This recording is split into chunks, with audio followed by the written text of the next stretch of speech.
Okay, so in my first video, I started to go over creating your interior space, all right? And then I also started to go over, just want to make sure you can see this okay. A little bit of a shadow, I apologize. Go over creating windows and doors on the back wall, and then windows and doors on the walls that are in perspective, right? Show you a little bit about how that changes. In this next video, I'm going to show you how to create simple shapes and turn those simple shapes into objects that you might see in your bedroom. So I'm not going to draw a box because I feel like at this point you should all understand how to draw a simple cube. But what I am going to show you is how to draw a bed, right? So if we were going to look directly at our bed, the side of our bed would look like a rectangle, right? So you would want to draw that first. So if I wanted to draw my bed up against this wall over here, I would first draw the back of my bed, starting on this guideline, which would be where the floor meets the wall. Right, I'm not going to use my ruler for the purpose of just being able to like see actually what I'm doing here. So I'm going to draw a vertical line up from that guideline. This would be the back side of the bed. Now I'm drawing about roughly how tall that back side of the bed would be.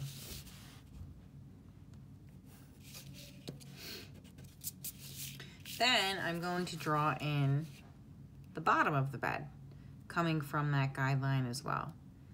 Now, I had said, keep in mind the size of the person. So if the size of the person is about yay big by that doorway, right? And I was going to have them walk closer to the bed. They might grow a little bit because they're getting closer to us. They'll be maybe about this big. So if I were going to place them in this bed, they would probably be about this long. So I'd want to make the bed probably about this long.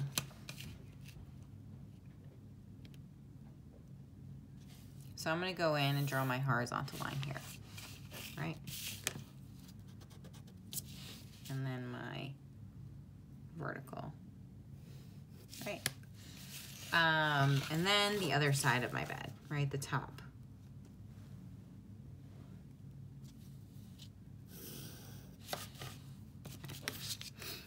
So that would be the side of my bed. I'm going to start erasing things that maybe I wouldn't see. And then from here, I'm going to say to myself, okay, well, I would definitely see the left side of the bed, like the foot, and then I would see the top of the bed too.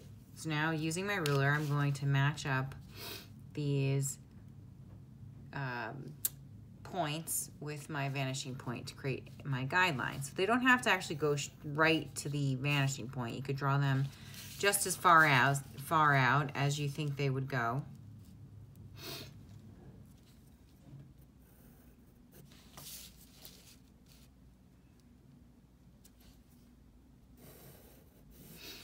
Right, and then if this is horizontal, this is going to be horizontal.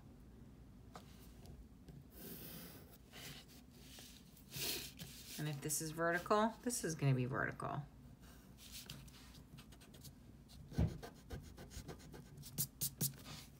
Right, and there you have like a mattress. Then if I wanted to draw a headboard coming up, I would do that directly up from the two sides of the bed, and then go in with my, lining up my vanishing point with like the top. So let's say I wanted the top to be like right there, right? So this would be a simple approach to creating a bed. If I wanted to add pillows and blankets, things, I can. I'm not going to show that in this video, but I will show you later on how to do this. The next thing I wanted to show you was just maybe creating like a dresser. So let's say I wanted to create a dresser on the left side of my bedroom. Okay. I would first start by maybe drawing the side of it, right? So starting at where the guideline is, where the wall and the floor meet, I'm going to draw a vertical line up to roughly about how tall that dresser would be, and a horizontal line out to however far out I want that dresser to be.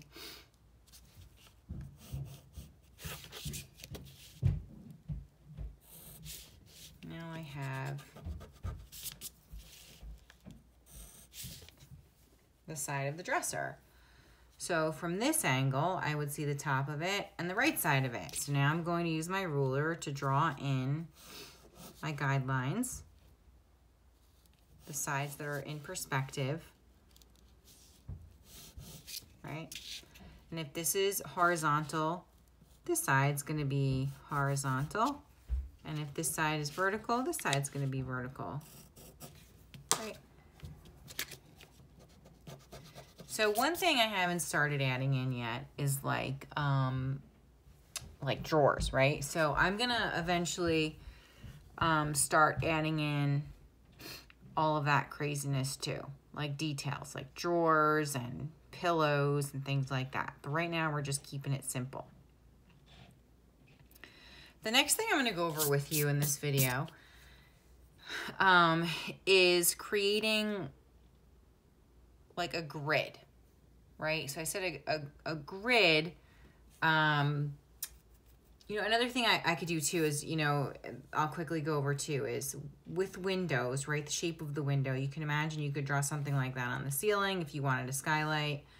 And even on the floor if you wanted a pool in your room or a rug, right? Let's say I wanted to create a rug on my floor. I would do it just like the window, except it's on the floor, right? And then I can go in and add my little details to it, which I can also show you how to do, you know, later on down the line. If you wanted to add like some fancy pattern to it or something, I could show you how to do that. All right. But to create a grid, right? A grid is important because you can create these type of wood panels on your ceilings and walls and floors. And you can also create like a tiled floor or ceiling or wall space if that's what you want to do. I think it's important to understand how to do that because then you understand where everything is in relation to one another in that space. If you are going to create a wood floor, tile floor, do not do that first. So even though I'm showing you how to do this on the ceiling, if you were going to do this on the floor, do not do it first. I would draw in all of your furniture first and then add in the flooring. Because think about it, if you do the flooring first and then you add your furniture on top of, you're gonna be doing a lot of erasing. So just kind of keep that in mind too. So we could say, I've got a lot of different drawings here, that this is what a floor would look like if we were looking straight on at it, right? So, and we could also say if we were looking directly at a circle, that's what it would look like, right? In perspective, it changes. And it's important to understand how to do a grid also, because if you can do a grid, then you'll understand what also a circle would look like in perspective, right? It changes. So depending on if you look over here to the right, on what we're looking at, the circle it will look like an ellipse, but it will change depending on where we're looking at it and how far away it is from us. So this is kind of my example that I was showing in my class, my period 9 class today. Actually, this was the drawing I did, I think, of like the ellipses within that grid. All right, but if you wanted to create that grid, the first thing you would do is, I just keep checking my video to make sure that it's running,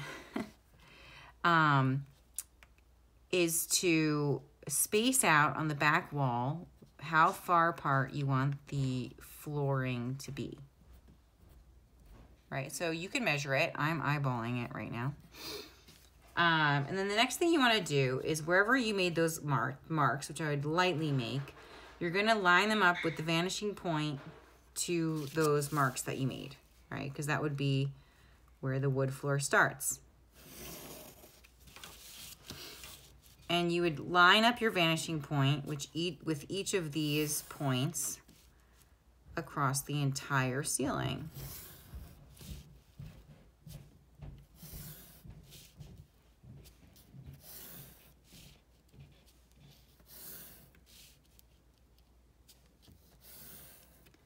So you notice that they change depending on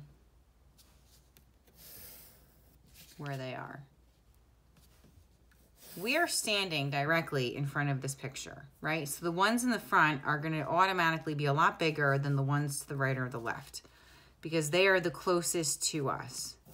So you'll notice that it may look a little exaggerated, but it is correct based on where we are standing. And it's most accurate if you're really being extremely technical and accurate with your drawing. Right now, I'm moving through this really quickly, so it may not look as accurate as it should. All right, so that would be as if I was drawing a wood floor. Just want to make sure you guys can see that. Yes, okay.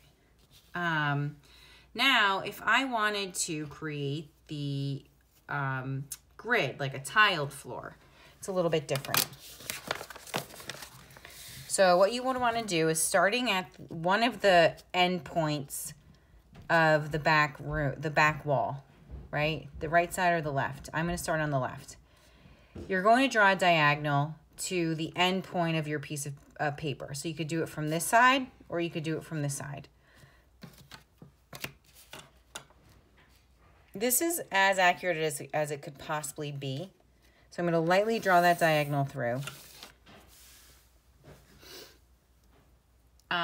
Technically, it would be most accurate if we could see the entire room. But for the purpose of this, it's pretty accurate. All right. Wherever this diagonal crosses through one of our guidelines, intersects, that is where a horizontal line will be drawn. So you will notice that the closer it gets to us, the more of a gap there is between those horizontal lines, and the further it gets, the closer that gap is. I feel like there's one below here too.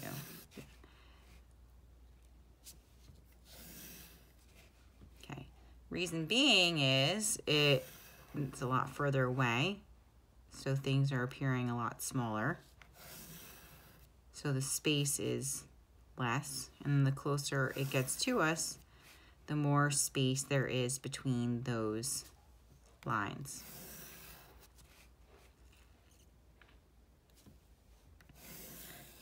If it didn't work this way, the illusion of depth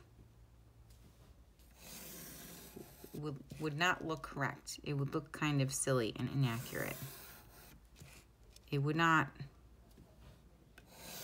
create the illusion as well.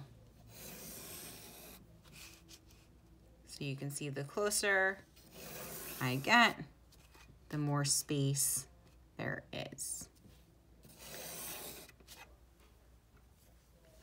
Beautiful.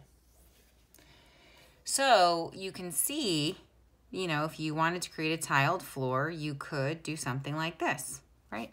It would just flip it around and be the other way. You could also do your ceiling like this. But keep in mind that a circle, and I'm going to get more into this in my next video when we start going over more complex shapes. And I'm also going to go over creating furniture on this back wall, what that looks like, because it's a little bit harder because it's coming out towards you. But a circle fits in a square, right? So if I were going to show that grid again, right, this is what everything would look like if we were going to normally look at it. In perspective, it looks different, right? So in perspective, this is what a square looks like, right? So if the circle fits within that space, then if you were going to try and create a circle within a certain space, you would want to create a square in perspective first within the space that you would want it to be. You wouldn't have to draw an entire grid on your wall, and you can see that it changes depending on how far away you are and where you are, right? So the closer you are to that shape, the more it's going to look like what we would normally see. And then the further it gets from us, even the square, right, or the circle, they change. The circle becomes an ellipse, but it becomes thinner and thinner the further it gets from us. So if you wanted to create like recessed lighting on your ceiling, you wouldn't have to draw an entire grid like this, but you would want to draw a square in perspective on your ceiling, you know, where you would think that light would go, and then draw a circle there, and that would be your recessed lighting. And I can show you a little bit more about this in my more advanced videos. If you have any questions, let me know. Otherwise, that's it for this video.